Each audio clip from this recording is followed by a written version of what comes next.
You are not watching this story. You are in it.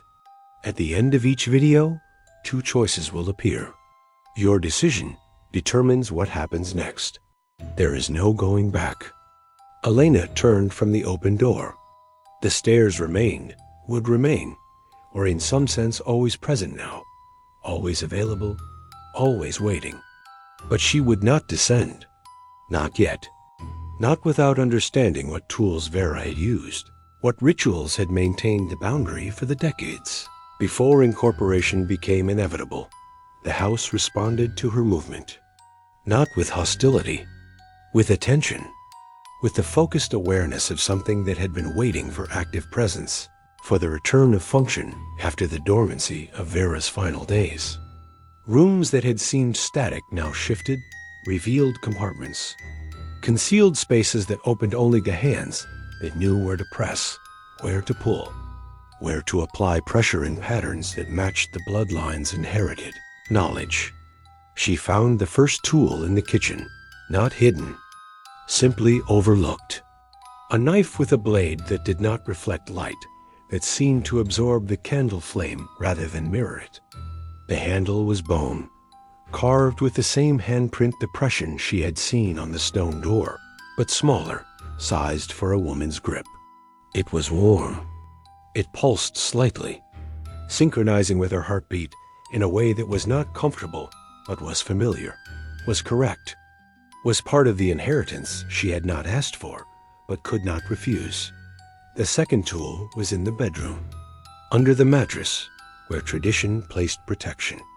A cord, red, woven from fibers that were not plant or animal, that had the tensile strength of memory, of obligation, of the ties that bound generation to generation. It was long enough to encircle the house, Vera's journal had said, long enough to mark a boundary that the hollow ones could not cross without invitation, without the specific and conscious choice that Elena had nearly made at the cellar door. The third tool was not in the house. Elena found the map in Vera's journal, the final pages that had not been filled with repetition, that showed the location of the well, the ancient well that predated the house, that predated the village, that reached water that was not groundwater, but something else, something that flowed through the same spaces the root occupied, that connected the membrane to its source, its power, its reason for existence. The well was in the forest, not far. The distance seemed to adjust as she walked, the trees rearranging themselves to guide her, to hurry her, to make clear that time was not fixed, that the midnight she had left was not the midnight she moved through, that the boundary she sought to reinforce was growing thinner with each moment of delay. She found it. Stone rim, moss-covered, the wood of the windlass rotted to the consistency of sponge. The rope was new. That was wrong. That was impossible. The rope was hemp, was strong, was tied with knots that she recognized from the journal's illustrations, from the patterns that Vera had described as essential to the maintenance ritual. Elena looked into the well. The water was not still. It moved, rotated, formed patterns that suggested currents far below, connections to other waters, other depths, other membranes that guarded other places against other pressures. Her reflection did not appear. Instead, she saw Vera, not the Vera of the photographs, the Vera who had written the journal, who had maintained the house, who had faced this same choice and had found a third path that was not recorded, was not described, was perhaps not survivable. The Vera in the well moved. She gestured.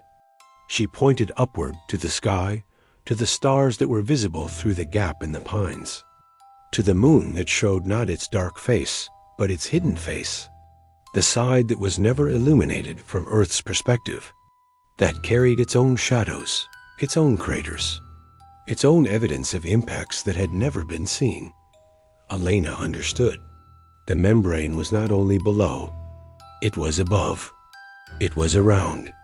It was a sphere, not a plane. And the house was its center, and the well was its anchor, and the root was its foundation. But the maintenance required not only presence in the depths, but attention to the heights, to the spaces between stars where other hollow ones waited, where other boundaries failed, where other bloodlines had ended, had been absorbed, had ceased to provide. The vigilance that kept the darkness at bay, the tools in her hands, the knife, the cord, were for the lower membrane, for the root, the cellar, the incorporation that waited below. But the well offered something else, a connection to the upper boundary, to the celestial membrane that Vera had neglected, that had weakened, that had allowed the pressure to increase from below, that had made the root's incorporation offer seem inevitable, necessary, the only path. Elena could descend the well, could follow the rope to whatever anchored it, to whatever maintained the upper boundary, to whatever form of existence kept watch between the stars. She could become not the root's extension, but the well's, not the guardian of the depths, but the guardian of the heights, trading one form of transformation for another, one eternity of vigilance for another. Or she could return to the house, could use the knife and the cord to reinforce the lower boundary, to perform the ritual that Vera had abandoned, to accept the role of membrane keeper in the traditional form, the form that required not incorporation but endurance, not transformation but persistence, the slow erosion of self that came from standing at the edge and refusing to fall. The well water rose slightly, not flooding, offering. The rope trembled. Not wind, invitation. The Vera image faded, replaced by darkness that had texture, had intention, had the specific and focused attention of something that had waited longer than the root, that had maintained its vigilance through eons of stellar evolution, that needed refreshment, renewal, the addition of human consciousness to its distributed awareness. Elena felt the weight of both choices. The root pulled downward, the well pulled upward.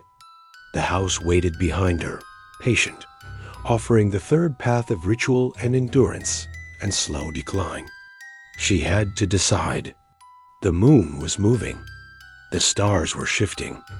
The membrane was thinning in both directions, and she was the only one who could choose where to apply pressure, where to stand, where to become the boundary that kept the hollow ones at bay. Your decision determines what happens next. Descend the well and guard the celestial membrane, or return to the house and perform the ritual. There is no correct path, only the one you choose. The house remembers, the hollow ones wait.